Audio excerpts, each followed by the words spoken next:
Alafia, Alafia. Hope everybody had a good uh, Saturday.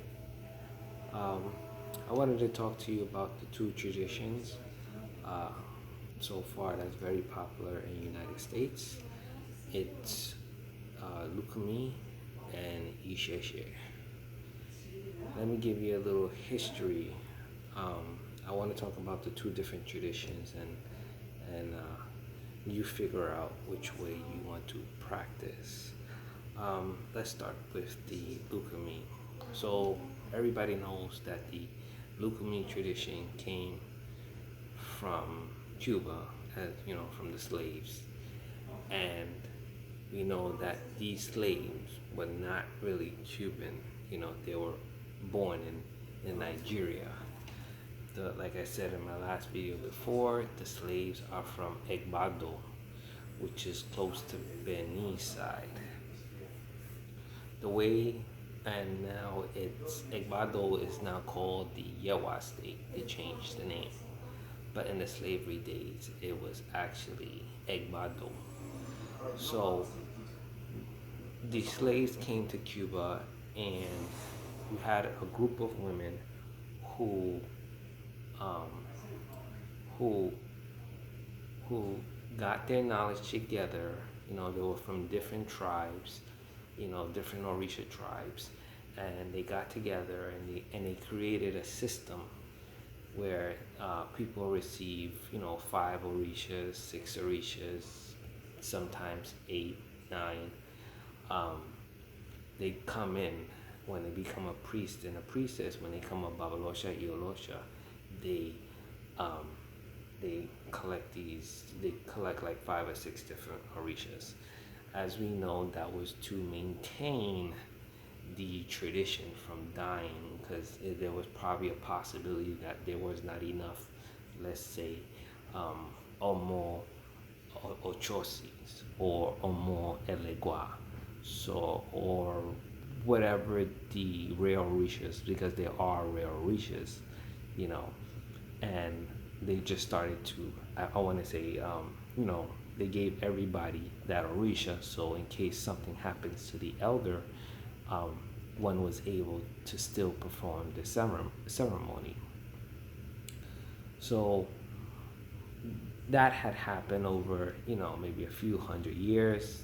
In about 1960s, 1950s, 60s, a lot of the Babalosha, Iolosha, and the, you know, Oluos or Awos started to leave Cuba, and some of them went to Miami, and then some of them went to New York. They say that the first initiation was in New York. The lady name was Mercedes Nobles. I think that was her name. She was the first to be initiated in New York. After that came, they started to, you know, progress over the years, and a lot of people started to get initiated, even though it was still underground, you know, and they keep it on a hush. After that, you know, then the African Americans started to see, and especially in New York City, started to see the Orisha tradition. Then you had a famous, I forgot his name, it's the tip of my tongue. He was very famous African American. He actually went to Nigeria, and from Nigeria he went back to New York. You know, he became initiated.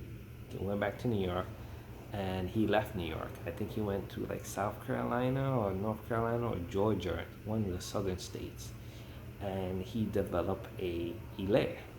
You know, he started to practice, you know, and around those times.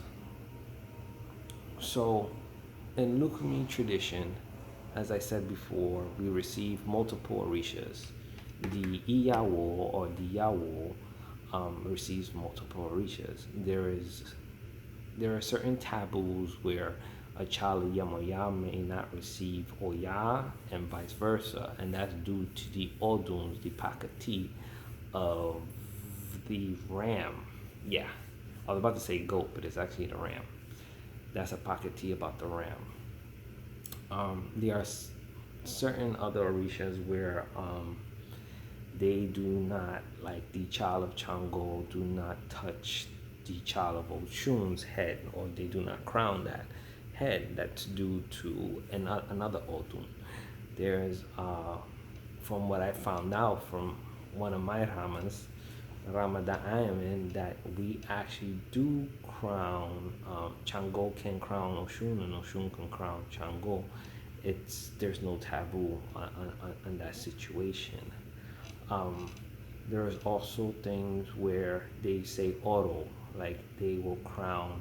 If you're a child of Agayu, sometimes they don't crown direct. They crown you Chango. So they will put Agayu on the shoulder and then they'll put Chango on your head. So they call that oro. Let's see what else. A lot of people, be honest with you, not to big up the tradition, a lot of people like it because there's less leeway. It's more flexible. Example, I'm a child Batala. I can crown a child Yemoja. I can crown, I have about 16 different orishas. I can't crown all 16 because, some of the 16 do not go on the head. But I have most of the orishas where I can crown on the head. That gives me leeway because I'm initiated to those orishas. I have those secrets. In Isese, it's not like that. Now, Isese is not like that at all. Isese, before they used to give you, like I said, the village, let's say like the town of Obatala and Ife. They would have an eshun that the whole village shares, and then they will, crown you to Obatala. Now, I've heard that the town of Obatala also gives Yembo, which is his favorite wife out of all of his 200 wives. For what I heard, he had 200 wives, yes. And you receive his wife. That's part of their ile. But the thing is that you don't receive other orishas. You only receive maybe the orisha on your head. And if you have to go to another town to receive orishas, then you do. But some of them don't bring it back home because they don't have the priests to maintain that orisha. So what they do is they do a ceremony called, I'm trying to pronounce it. I know how to spell it. It's called Isentaye. And what they do is with the newborn, I think it's like 3 days or 4 days old, they divine. If it's an Olorisha, they will divine with Erindelogun, or they will divine like Ogun and some village of Obaluaye and some village of Eshun or Elegba, or I mean not Elegba, Elegua. They would divine, and they will see if that child is going to be initiated into the same Orisha as their parents. That's why they have many generations. If the child becomes another Orisha, let's say like I had a son and I'm Chao Batala, and my son is like a child of Chango, then I would have to send my son to the next village to become initiated child of Chango. And he will learn from their elders what to do in life. Sometimes they inherit sometimes the Orisha lets them, let them, when they do their Sentaye, they let their children inherit the Orisha or follow the same path as the parent. That has some, it's like a pro and con. It actually gives some type of limitation. So when you're in, let's say America, and let's say you're Oluo. Oluo is I'll explain in the next video.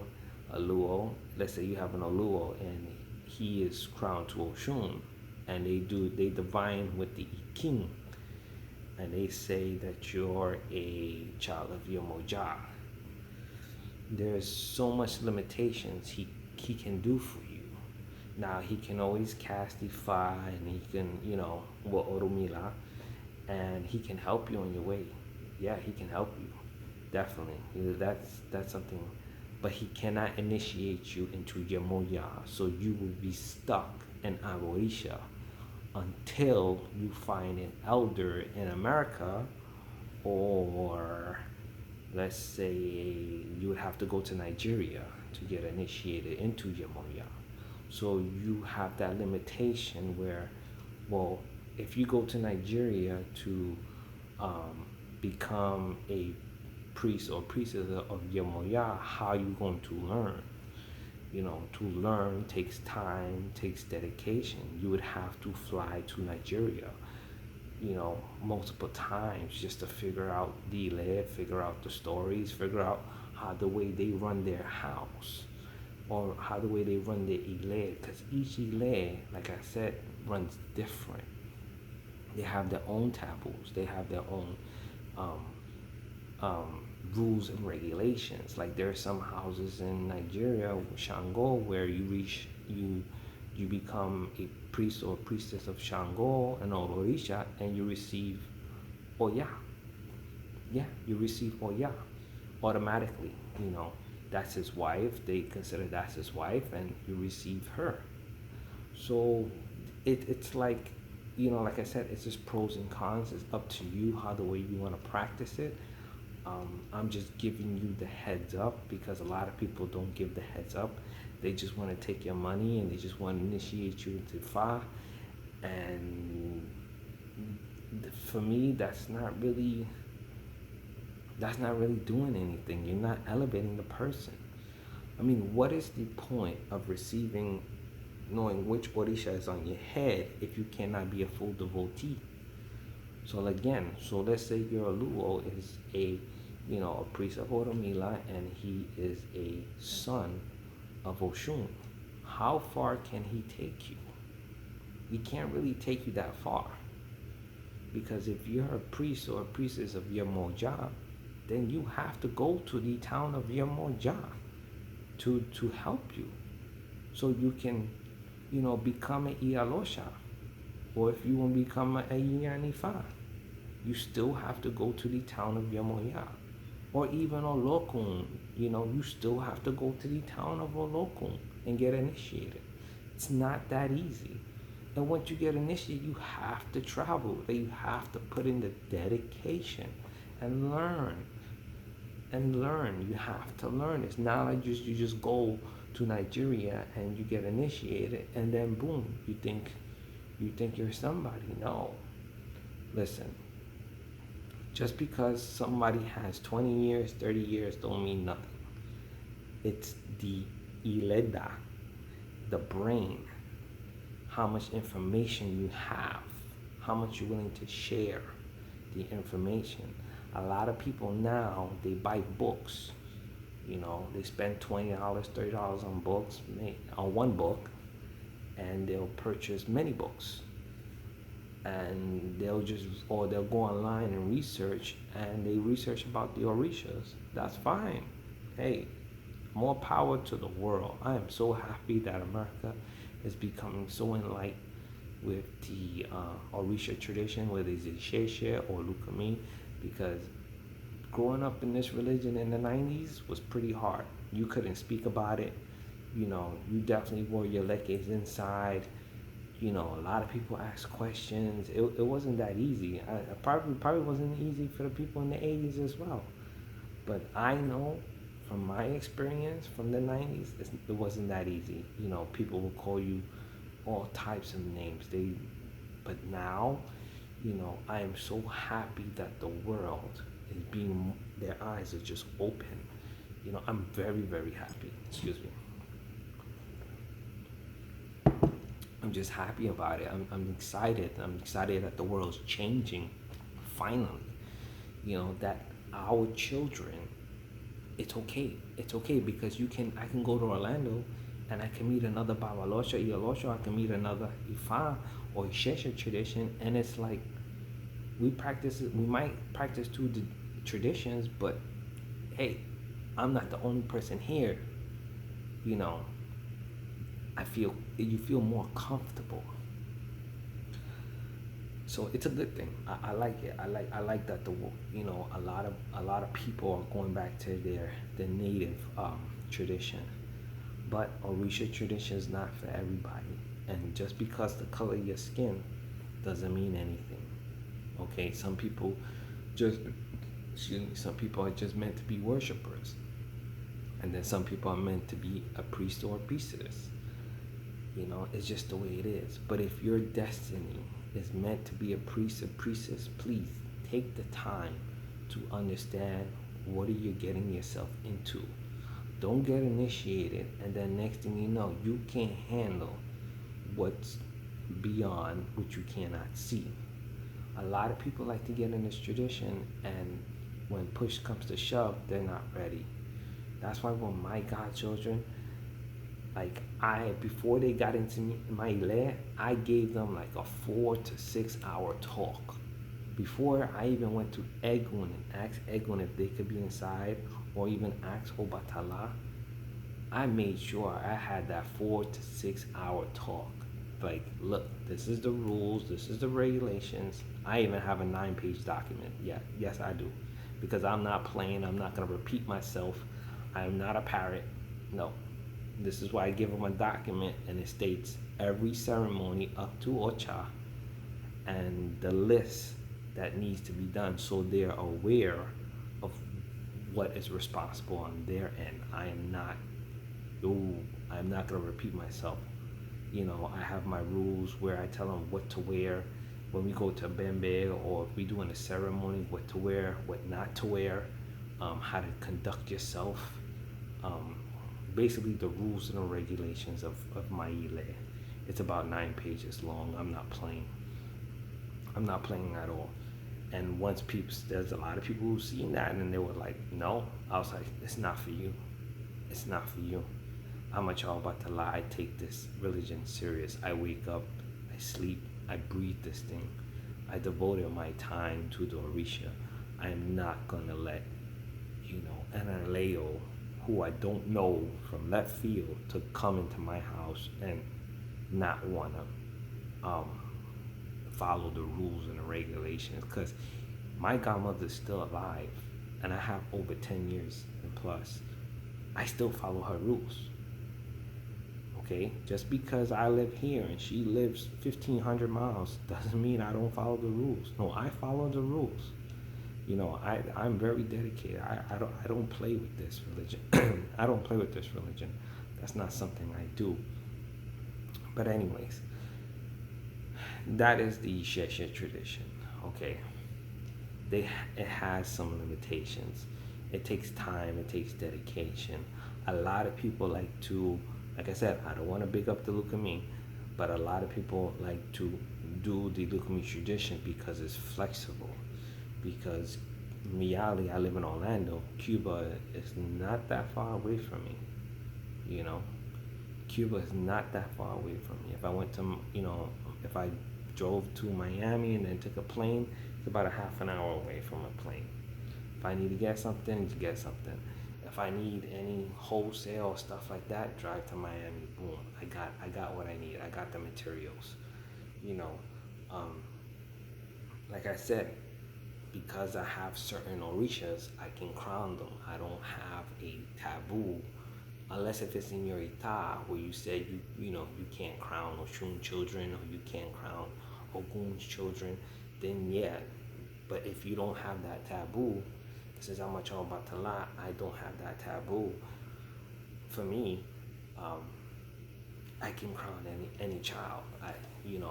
And with that being said, it works in my behalf, because now it's like I know the secrets of Jomoya, I know the ceremony, I can help you become an Ialosha or Babalosha and make you grow. And that's what a lot of people like about the Lukumi tradition, because it's flexible, because of what the slaves did to maintain this religion. And after a few hundred years, it's still going. It's still going. We're still practicing the same thing, and it's amazing. It's amazing. It's amazing. So that's what I wanted to talk to you about, the two different traditions and the flexibility. A lot of people don't like to tell you the truth, and it's a shame. It's a shame because you have these people who just, I feel like they just want to take your money. They don't want to tell you the truth. They don't want to, you know, educate you. They just really want your money, and it's a shame that they want your money. It doesn't work like that. And like, again, I'm not trying to big up the Lukumi tradition whatsoever. No, no. You pick the tradition what you feel like. And I've had people who come to me and I steer them to, and if I feel like they belong in Isese, and at my earliest saying, yo, that person, he needs to be in Isese. I'm like, look, you need to be in Isese because it goes with you. You understand? Look, Orisha tradition has no, you don't have to be African American, you don't have to be, European, Asian, all these different ethnic culture groups. I'm from New York City, okay? Before a lot of these people here, I've seen Asian people in this tradition. I've seen Trinidadians. I see Guyanese, like straight up Indian Guyanese. Okay, I've seen European descendant people. I've seen all types of people who are Babalosha and Iolosha, and this was like in the 90s. I've seen it all.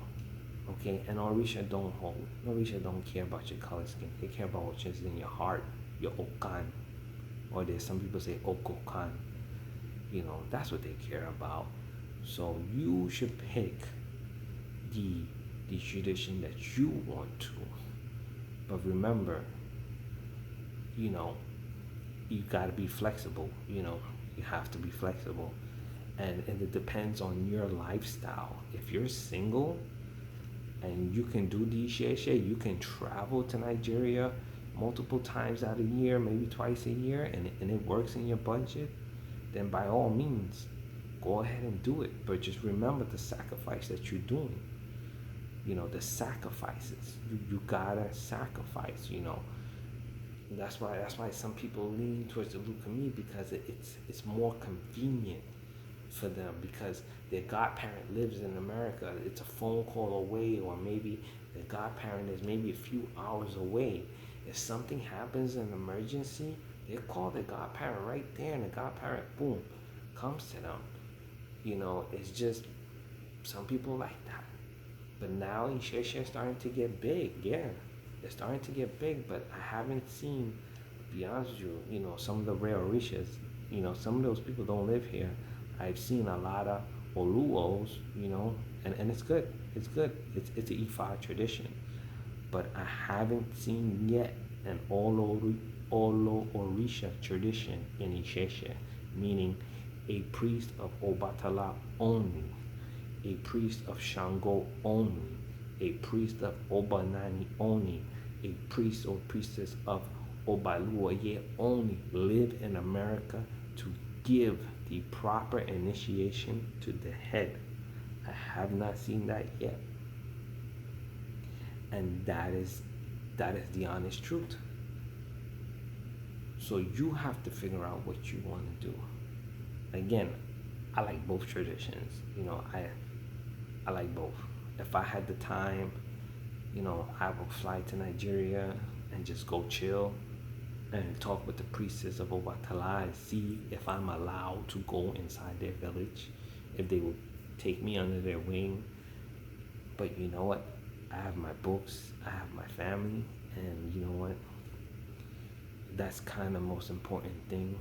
I'm a new parent, so I want to be there for my child, and I just don't have the time. I really don't. I love the Orishas, but I also have to be a father. I have my godchildren, I have my child, I have to be there for him. I have to be there for my child. There's certain things that, a lot of elders tell me, enjoy it now, because when they grow up, it's done. So, that's what I'm doing now. I'm enjoying fatherhood. I'm enjoying being a babalosha. And you have to think about what is best for you. That's all I'm saying. Think about what's best for you before you jump into the tradition. Figure out what works for you and what doesn't. Just don't jump in because one is more African than the next. No. Orishas work the same. And they know each other. Oshun is Oshun, whether it's from Nigeria or to Cuba or to Queens. Okay? My godmother, true story. She crowned my god sister, and there was some. She had a bembe for my goddaughter. I mean my goddaughter, my god sister. She had a bembe, and Oshun came down. Her Oshun, Elegun means possess. Her Oshun possessed her. There was a gentleman standing in a corner in the back of the bembe. He was in, I didn't know, we didn't know nothing about him. We know he came with her friend. Her friend is a respected Babalao. His name is, a respected Oluo. His name is Steve Lloyd. He's from New York. I think he's Crown Chango. He used to sing back in the early 90s, and he went to Nigeria multiple times, but he had a friend that I didn't know and she didn't know. And when Oshun came down, Oshun saluted him. And I never seen this person in my life. And I'm like, wait, my godmother's like 20. I think she was like 20, 21 years old in Santo. She's 21. Why is Oshun saluting him? I've never seen him before. Who is he? And come to find out, he's an Oluwo too. And he has many years crowned. And there's no possible way, to be honest with you, look at my hair is standing up. There's no possible way that we know that person was an Oluwo. There's no possible way. And I forgot what crown he is, but he had many, many, many years. He had many, many, many years. I know that. And she talked to him. So you had a Lukumi Orisha, Oshun, Ibukule, salute an elder from Isese, and she gave him a consultation. Look, my hair is standing up again. Obatala don't lie. And she gave him, I don't know what she told him in privacy. She just took a sheet, right? She took a sheet, she put it over her head and his head like this, and she started speaking to him, like privately. And he took off the white sheet, he took it off, and he was like, yo, Oshun is here. He said, he told everybody out loud, Oshun is here. I don't care what nobody else says, Oshun is here. She told me something that nobody knows. And that was the proof. That was the proof in my eyes that doesn't matter which tradition you practice, if the Orisha Elegun means possessed, that person on earth, in reality, it doesn't matter if you're Isese or Lukumi, that Orisha knows if that is your child, or if that elder, or is that person an elder. That gave me proof. Okay, it doesn't matter to do the two tradition, because Orisha is Orisha. Okay, so don't think that one is better than the other. I'll be honest with you. I'm telling you, it's not. Orisha is Orisha. Okay, it's just the tradition is a little bit different than what we practice. It may not be 100% the same. Maybe it'd be 40, not 40, maybe 80% the same. But that 20%, that or that 10% is always going to happen. Because if you go to Nigeria, each Ile is different. If you go to Cuba, each Ile is different. Doesn't matter. The matter is, did the ceremony in the head go correct? So how can you explain to me, how can a child of Oshun from the Lukumi tradition who got crowned in Brooklyn, okay, not in Cuba, in Brooklyn in the mid-90s, right, know that this person is Isese and is older than her? There's no freaking possible way. And he goes around and tells the whole world that Oshun is here. That no, Oshun is here. I don't care what nobody says. She is not faking it. Oshun is here. It's amazing. You'll be amazed. You'll be amazed. So just think clear. Ask questions. You can ask me questions. Ask questions. The best thing you do, ask questions. What are the limitations? What can you do for me? What are the pros and cons? Always ask what are the pros and cons of the tradition. I always tell people the truth. I don't lie. Like I said, some people don't like the Lukumi tradition, they go to Isese. Some people don't like the Isese tradition, go to Lukumi. Depends on the individual.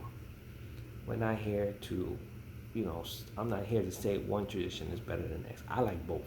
Like I said, I like both. They're pretty cool. I even like candomblé. Candomblé is cool too. I ain't got no problem. I ain't got no problem with no tradition. No. Obatala is Obatala. Whether I go to Brazil or I go to Nigeria, I don't care. I'm a child Obatala, and Obatala is all over this world. Who am I to say that my tradition is better? No. No.